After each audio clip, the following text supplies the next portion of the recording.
Bonjour, bonsoir à tous, vous qui regardez les vidéos, que ce soit le jour ou la nuit, ici DVD Pro Catch.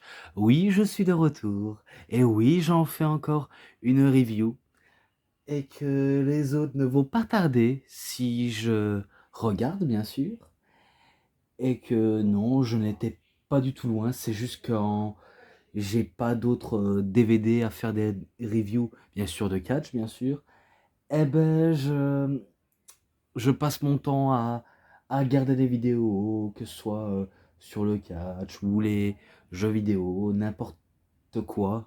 Bref, tout et n'importe quoi. Je regarde tout.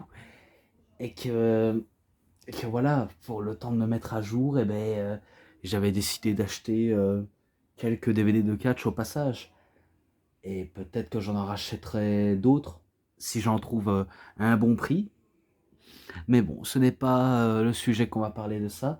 Non, c'est d'un DVD. Mais un DVD tellement rare, c'est bien sûr un DVD de WrestleCrate. Ce n'est pas le DVD de Total Kawada, que je n'ai, on va dire, pas encore regardé officiellement. Faudrait que j'attende d'avoir les deux autres. Je n'en dis pas plus, mais ça, je vous dirai dès que j'aurai, on va dire, l'occasion de vous le dire. Voilà. Mais bon, c'est un DVD de WrestleCrate et vous allez peut-être savoir de quoi. En plus, les trois photos que je les ai postées sur mon Instagram en dit peut-être un peu plus. Mais je vais vous le montrer tout de suite. Comme ça, vous savez de quoi je parle. The Best of John Moxley in CZW Volume 2. Oui, un DVD sur John Moxley et Dean Ambrose. Voilà, comme vous pouvez le constater, c'est bien celui de John Moxley. Et par contre, là, c'est de John Moxley de 2019, vu comment je crois que c'était là où il faisait un passage au Japon ou à la AEW. Ouais, parce que je me rappelle très bien lors du premier Double or Nothing et aussi lors d'un événement au Japon qui catchait. Et que ils ont posté ça, WrestleCrate, avec cette nouvelle image de John Moxley. Et c'était un best-of, justement. Et là, c'est le volume 2 et que l'autre, c'est le volume 1 que je n'ai pas. Donc, dommage, c'est que je n'ai pas. Et que je suis sûr qu'il doit être bien violent, comme celui-ci. Car j'ai regardé tous ces matchs. Et croyez-moi, ah, ça piquait des yeux rien qu'à voir le sang arriver et à sentir la violence arriver. Et ça, c'est un peu cette fédération qui a la réputation d'être très hardcore et que c'est un peu la nouvelle ECW des années 2000 des temps modernes. En fait, ils ont voulu faire à la sauce ECW, mais le résultat, c'était hardcore, très hardcore même. Mais après, voilà, on sait que c'est l'une des fédérations les plus hardcore. Et d'ailleurs, je crois que maintenant, c'est loin d'être hardcore, je pense, vu comment il se concentre un peu plus sur le côté in-ring que le côté hardcore. Ouais, donc ça dénature un petit peu le côté CZW. Et que, petite anecdote, oui, je vais vous dire une petite anecdote avant de dire ce qu'il y a dans ce DVD. Lorsque j'ai eu mon tout premier téléphone, bien sûr ça date de quelques années, je me souviens plus si j'avais dit à l'âge de 12, 13, 14 ans, environ comme ça.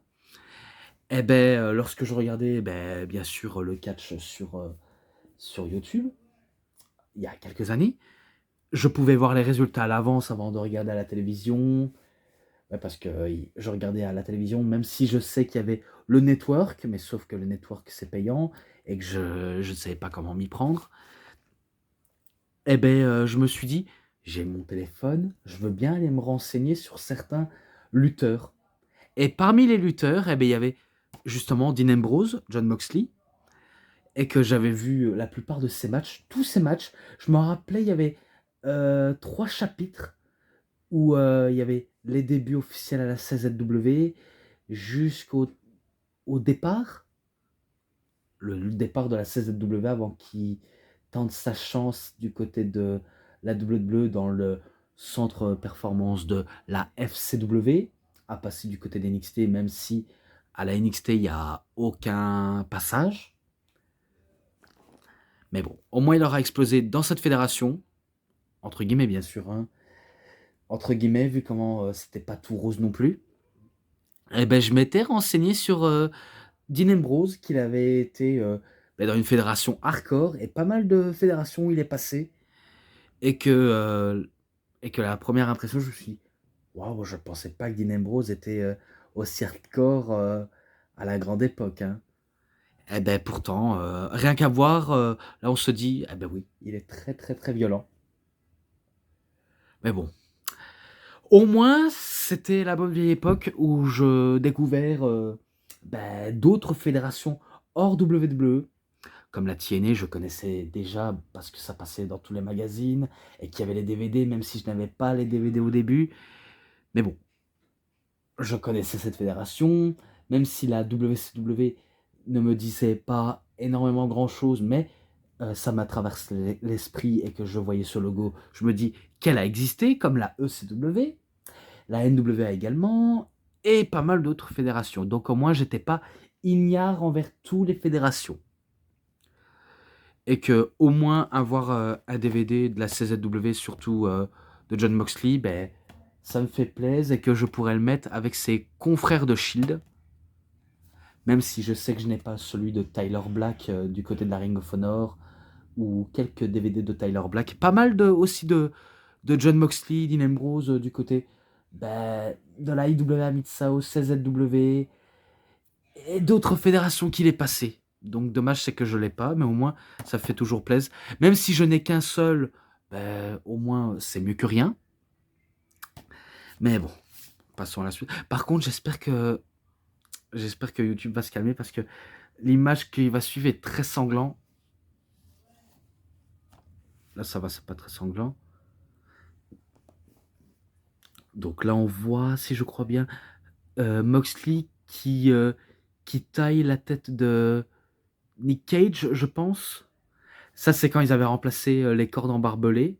Donc, ils ont remplacé les cordes par du barbelé. Mais par contre, cette image et le match ne figurent pas dans ce DVD. Dommage. Et la suivante, c'est Moxley ensanglanté. Voilà, vous voyez bien, vous voyez très bien. Donc, il est ensanglanté. Et là, il marque avec les plus grands matchs face à Eddie Kingston, Nick Cage, PG Hyde et plus, quoi. Donc, voilà, ça résume tout ça pour le DVD. Et oui, donc si vous n'avez jamais entendu parler de Jon Moxley du côté de la CZW, ben, c'est que vous êtes des nouveaux fans de catch, ou alors vous ignorez qu'il est passé par là. Et que pour certains qui l'ont connu à la WWE, qui se disent quoi, Jon Moxley s'appelait, enfin, Dean Ambrose s'appelait Jon Moxley, ou encore c'est tout con, hein, c'est tout con, mais j'ai jamais entendu dire un fan de catch pur et dur de dire quoi, Jon Moxley c'était Dean Ambrose à la WWE. Donc ça c'est le genre de truc où j'ai presque envie de dire c'est marrant à quel point les gens ignorent tout ça. Mais bon, les personnes que je viens de dire, c'est vrai que c'est un monde très différent. Et que la CZW c'est un monde totalement borderline, je vais pas vous le cacher. Non, mais concernant les fans qui disent j'ai jamais entendu Dean Ambrose qui se faisait appeler Jon Moxley, c'est que c'est, on va dire, des fans qui sont, on va dire, pas au courant. Et voilà quoi. Donc j'ai le petit papier avec moi pour vous dire ce que j'ai pensé de ça. Tout d'abord, le premier match, oui. C'est un match où tout est permis parce que de toute façon, à la CZW, tout est permis. Dans cette fédération, tout est permis. Et je peux vous dire et vous garantir que c'est la pure vérité. Donc tout d'abord, Jon Moxley contre John Dahmer. Donc un nom pas très connu, John Dahmer.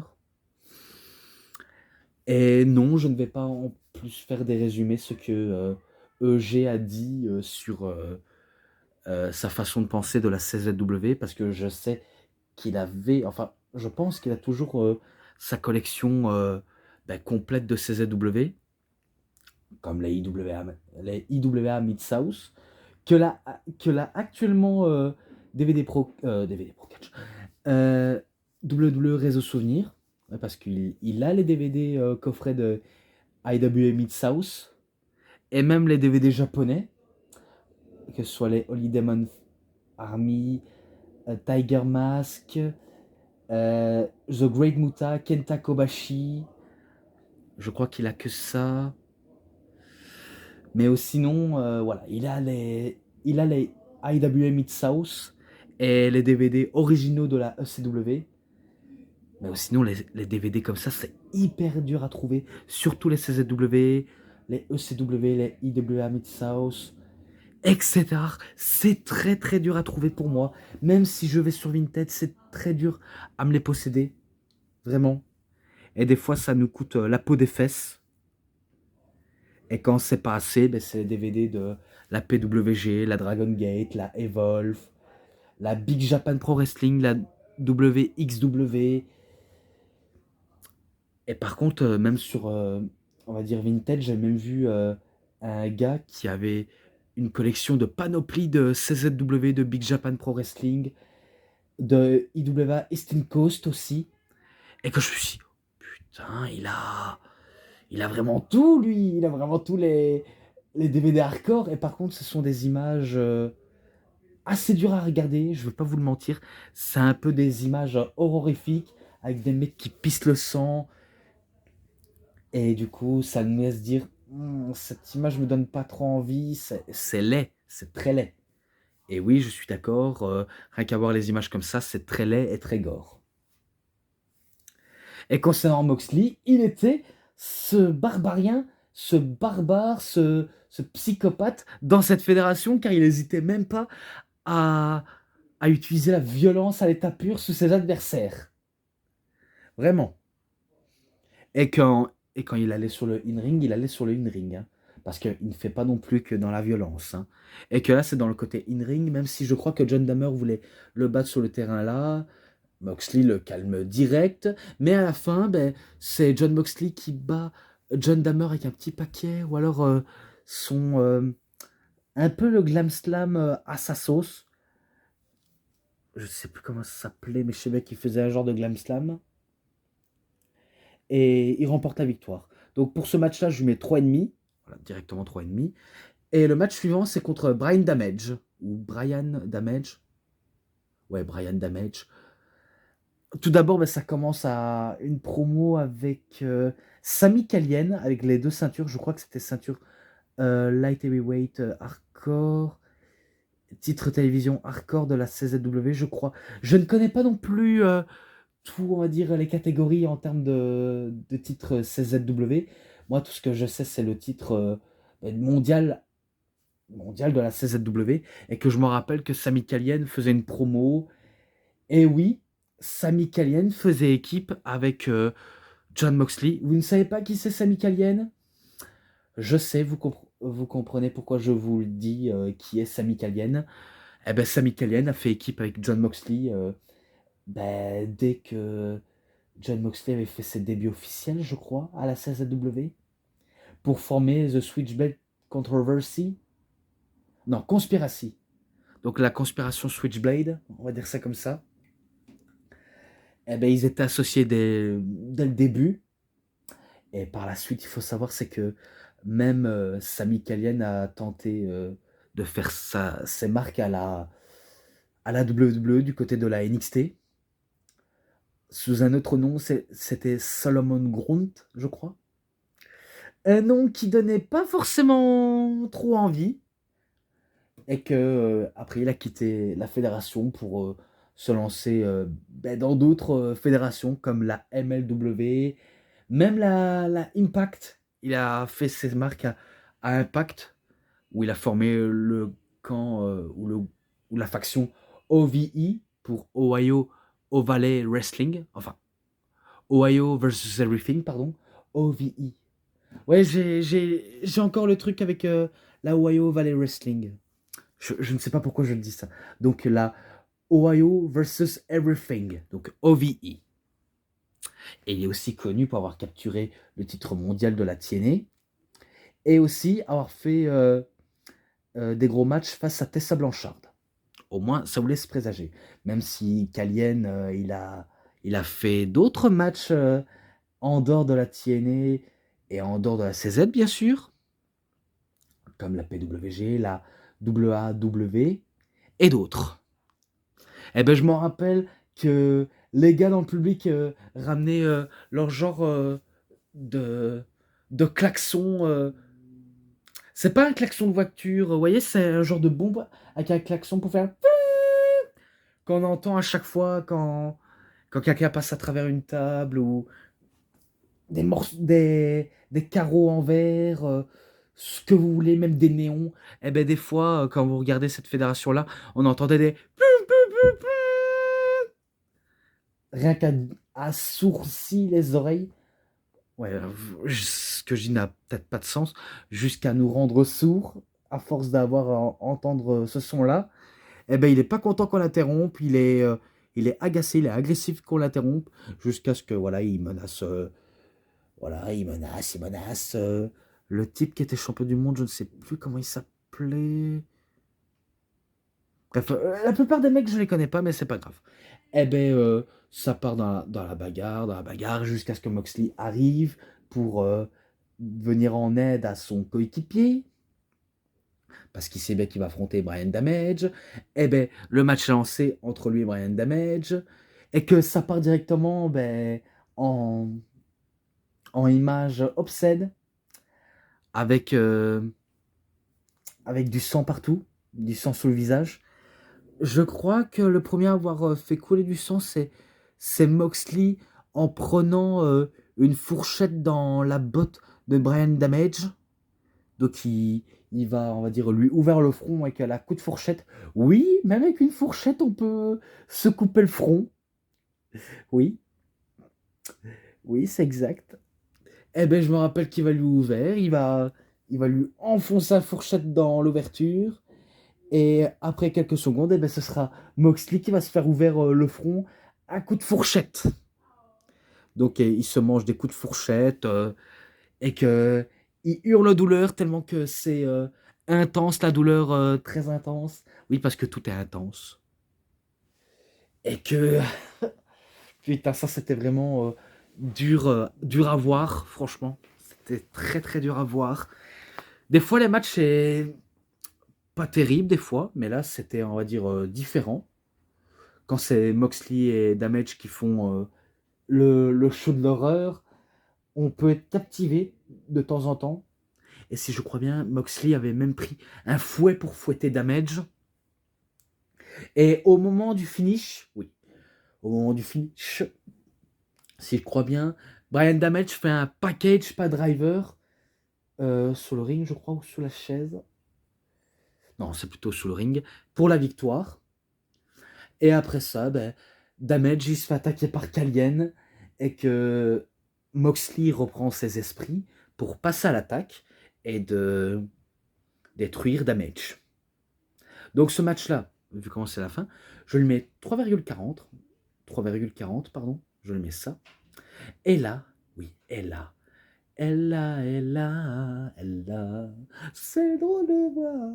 Non, c'est pas une chanson de France Gall que je suis en train de chanter, même si je sais que je chante une chanson de France Gall, mais ce n'est pas là que je suis là pour chanter. Même si j'ai fait justement. Oh, vous voyez, je ne sais plus ce que je raconte. Je ne sais plus ce que je raconte tellement que je dis un peu des trucs vagues et que j'ai un peu du mal à articuler. Oui, j'ai du mal à articulation de temps en temps. Non, non, ce match n'a pas de drôle de voix, n'a pas de drôle de voix, mais il a de drôles de matchs. Drôles de matchs bien violents. Oui, parce que c'est vrai que j'ai fait un peu du France Gall au moment que je chante. Mais ce que je voulais dire par là, c'est que maintenant, c'est un match triple menace. Donc, entre Jon Moxley contre Nick Cage et Scotty Vortex. Donc, oui, un match encore hardcore. De toute façon, c'est que le thème principal. Match hardcore. Et bien, pareil, c'était brutal entre les trois. Et qu'il y avait tous les objets chelous qui traînaient sous le ring. Vraiment que des objets. On pouvait trouver de tout, hein. On pouvait trouver des chaises, des tables, des échelles, des escaliers, des kendo, des barres de fer, des poubelles, des extincteurs, des néons, des barbelés, des punaises, des carreaux, des morceaux de verre. Bref, on trouve de tout. Dans cette fédération, on trouve de tout. Comme si la violence n'était pas assez extrême. Oui. Et que si je crois bien, c'était dans le même arène, parce que oui, on va dire, on dirait un genre de jardin qu'on regarde comme ça, mais sauf que ce n'est pas un jardin. C'est, je ne sais plus comment il faut qualifier, il faut dire, mais tout ce que je sais, c'est que, ben, on dirait un genre d'entrepôt avec un jardin, tout ça, mais sauf que c'est pas tout joyeux non plus. Et que c'était dans le même événement où Moxley avait affronté Damage et qu'il s'est même pris une scie sauteuse dans le front. Bref, ce match ne figure pas dedans, mais là c'est que le match triple menace. Et bien pourtant ça a été dur pour Moxley, vu comment avec Scotty Vortex et Nick fucking Cage, ça devenait ben, quasiment impossible de remporter le match. Et pourtant il tente, hein. Il tente vraiment tout, mais c'est Nick qui nique un peu toute la rencontre du match. Oui, j'ai fait un jeu de mots. Parce que Nick Cage, c'est celui qui en a rien à foutre. C'est celui qui saigne abondamment et qui il kiffe la douleur. Car il adore souffrir, il adore saigner, ce malade. Et que lui aussi, il est réputé pour être un grand vétéran du hardcore. Un peu l'image de New Jack, pardon. Car c'est vrai il est un peu le New Jack blanc. Car il adore faire souffrir ses adversaires. Peut-être qu'il a aucune compassion pour la douleur des autres, mais pourtant, il est très virulent. Si je crois bien, il remporte le match avec un brainbuster, je pense, sur des morceaux de néon et qui fait le tomber jusqu'à ce que Moxley, ben, lui, il saigne du dos, il saigne du visage, il saigne de partout, tellement qu'il en a chié dans le match. Il en a vraiment chié. Et comme si c'était pas assez, eh ben, Cage en fait encore un Brainbusters. Encore. Donc oui, c'est victoire de Nick Cage. Et ce match-là, 3,50, je le mets ça. Je mets directement ça. Et maintenant, ben, là, cette fois-ci, ce sera un match court entre John Moxley et Scotty Vortex. Scotty Vortex, pardon.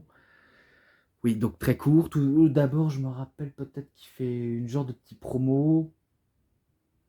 Non, non, non, non, c'est pas là où il fait une promo, mais, euh, mais en tout cas, il arrive très déterminé, il veut battre son adversaire, et il aura fait après quelques chain wrestling, quelques prises, quelques hot spots, des gros spots, des mini spots, de la bagarre, de la bagarre, de la bagarre. Jusqu'à ce que, si je crois bien, Moxley fait un crossface chicken wing, et, euh, et c'est Moxley qui remporte le match. Ouais. Je pense que c'est ça. Il remporte le match. John Moxley avec un crossface chicken wing. Et ce match-là, 3,5 également. Je lui mets ça. Je lui mets ça également. Et maintenant, le match suivant. Oui, le match suivant. Contre XOMGX. Oui, un luchador Extrema. Là, cette fois-ci, il a fait une promo. Je pense qu'il taclait DJ Aid et d'autres personnes, si je crois bien. Peut-être Drake Younger, Eddie Kingston et John Dahmer, peut-être les mecs comme ça, Scotty Vortex, bref, il taclait vraiment tout le monde parce que pour lui, il voudrait aller capturer le titre suprême de la fédération et que rien ne peut l'arrêter car il est imprévisible, il est instable, même s'il disait pas encore qu'il était instable, mais rien qu'à voir son attitude, c'est vrai qu'il était instable. Mais il le disait pas encore, vu comment c'était quelqu'un qui adorait la conspiration et qui s'en cachait pas. Vraiment, il s'en cachait vraiment pas du tout. Comme quoi, pour réussir dans une fédération, il vaut mieux monter à la tête des personnes que le jamais faire. Et pourtant, c'était un petit peu très serré entre Jon Moxley et OMGX, XOMGX, que, que ça s'enchaînait un peu des prises comme ça, à la va-vite. Même si je me rappelle bien, un souplex modifié. Pas une germaine, hein, une souplex où il fait un genre de souplesse arrière, mais sauf que il le fait valdinguer dans les airs, il le fait une deuxième fois. Et après, si je crois bien, après s'être bien amusé avec XOMGX, eh ben, il y a Nick Cage qui arrive pour faire chasser Moxley, même si Moxley n'avait pas encore terminé son match. Il prend une chaise en disant ah, tu veux me frapper avec ça, espèce d'enfoiré. Donc il prend la chaise pour se défendre. Il frappe la chaise contre celui de Nick Cage, mais sauf que Nick Cage, il n'abandonne pas la chaise. Et là, on pensait qu'il allait allumer un coup de chaise, mais sauf qu'il allume XOMGX. Et c'est là on a compris que les deux étaient associés. De manière provisoire, hein, sachez-le. Provisoirement. Donc ils ont attaqué tout le monde, ils ont attaqué les arbitres. Si je crois bien, il y avait DJ Aid qui arrive, mais sauf qu'il se fait allumer de tous les côtés. Il se fait recevoir des finishers. Il se fait même ouvert le front à coups de fourchette ou encore avec un genre de cutter pizza. Pizza cutter, on appelle ça comme ça. Et, euh, et il passe même à travers un carreau. Il passe même à travers un carreau où il y a le ring. Et là, j'ai pas compris. Alors que c'était X ou MGX, l'adversaire légal pour Moxley, lui, il va faire un genre de DDT et il remporte le match, mais pas sur X ou MGX, mais sur DJ Aid. Donc il remporte le match de manière controversée. Alors que DJ Aid ne figure pas dedans, quoi. Mais bon, c'était, on va dire, un lancement de... Attends, la faction, c'était H... H8, je crois. H8 Club.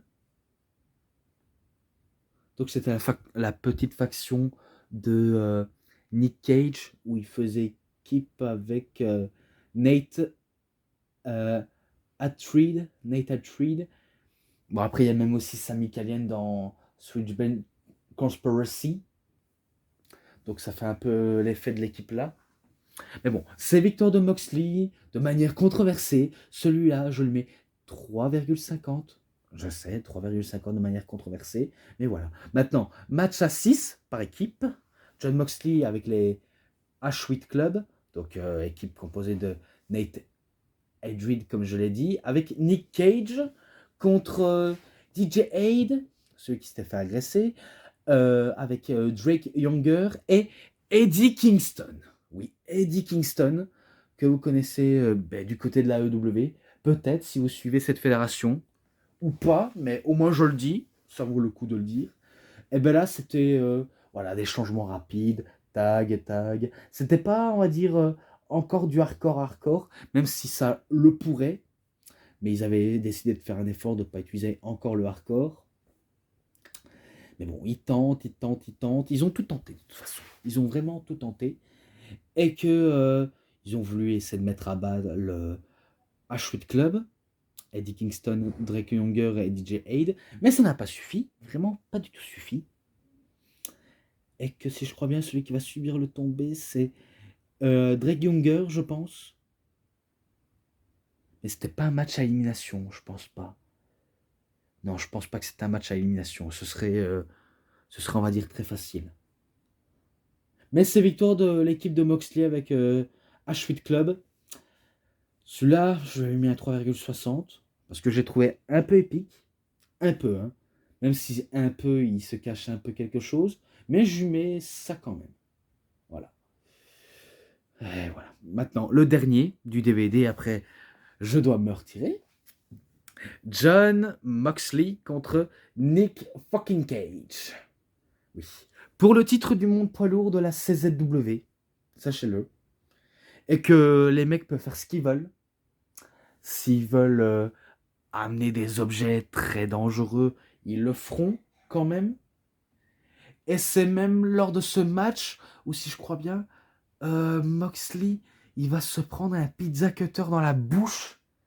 Parce que j'avais déjà vu un extrait YouTube comme quoi il s'était mangé un pizza cutter dans la bouche, quoi. Donc il a saigné de la bouche, il a saigné du visage, il a saigné du dos, bref. Il saignait comme pas possible. Pareil pour Nick Cage. De toute façon, dans cette fédération, tout le monde saigne. Même dans les matchs techniques, des fois ça t'arrive de saigner quand c'est par accident, des fois c'est un coup par accident. Et quand c'est pas par accident, ben c'est volontaire. J'ai ma toute petite hypothèse, même si je peux pas non plus trop prouver, mais je vous le dis car ça se laisse ressentir. Et pourtant c'était très dur, hein, vraiment très très dur pour l'un et l'autre. Hein. Car on sait que le champion il est capable de se faire prendre le pin à n'importe quel moment face à des objets, des trucs barbares, à la personne de Jon Moxley, tandis que le challenger, il pourrait récupérer son, je sais pas combien de titres qu'il a remporté, Nick Cage, mais à mon avis, il en a remporté pas mal de titres à la CZW, ou moins, si je me trompe pas. Mais bon. Je me rappelle qu'il y avait une table en barbelé, une petite table en barbelé, qu'ils ont voulu faire le spot dessus. Que si je crois bien, c'est Jon Moxley qui fait un superplex de la troisième corde, mais qu'il n'arrive pas à revenir à bout de Nick Cage. Il n'arrive pas du tout, vraiment pas du tout. Donc il en a eu marre, il a décidé de prendre la chaise et faire son glam slam sur la chaise. Et par contre, putain, c'est horrible. C'est vraiment horrible de se prendre un glam slam et qu'il faut contrôler sa chute, même si on doit se manger une chaise. C'est très dangereux. C'est très très dangereux. Je vous le cache pas. Eh ben c'est Moxley qui fait le pin sur Nick Cage et qui reste champion du monde poids lourd de la CZW. Fin. Oui, fin. Fin. Ça s'arrête ici. Et ce match-là, pareil, je le mets 3,60, mais de manière différente, car il y a un niveau différent, c'est pour ça que je fais ça. Voilà, j'ai pas trop non plus trop en raconter sur ça, si ce n'est que j'ai tout récapitulé. Et que les matchs et l'ensemble, parce qu'il n'y a pas de bonus, je lui mets... allez, vu comment c'est une première, et que j'ai quand même adoré malgré la dose de violence de manière gore, un petit peu gore, je lui mets un 4,10, je le mets ça, d'office. Voilà, ça dépend à certains niveaux, mais j'ai quand même adoré malgré la violence qui était présente. Voilà. Donc c'est tout pour cette review, c'était DVD Pro Catch. Et les prochaines reviews, je ne vous dirai pas, peut-être, vu comment vous le saurez peut-être. Si jamais je fais une photo sur Instagram, vous l'aurez peut-être compris, d'accord? Donc pour l'instant, j'en dis pas plus. Peut-être si jamais je poste la photo sur Instagram et que je la mets, on va dire, en post communiqué sur YouTube, vous comprendrez bien peut-être, comme ça vous suivrez l'actualité sur ça. Je ne vais pas trop m'attarder, donc c'est tout pour cette review, c'était DVD Pro Catch. J'espère que ça vous aura énormément bien plu. Si vous avez aimé cette vidéo, vous savez ce qu'il vous reste à faire. Likez la vidéo, commentez, partagez, abonnez-vous à ma chaîne, cliquez sur la petite cloche pour avoir plus de notifications des prochaines vidéos. Et moi, je vous dis bonne journée, bonne soirée à tous. Au revoir tout le monde pour une prochaine vidéo. A plus à tous les fans de catch. Allez, bye bye tout le monde.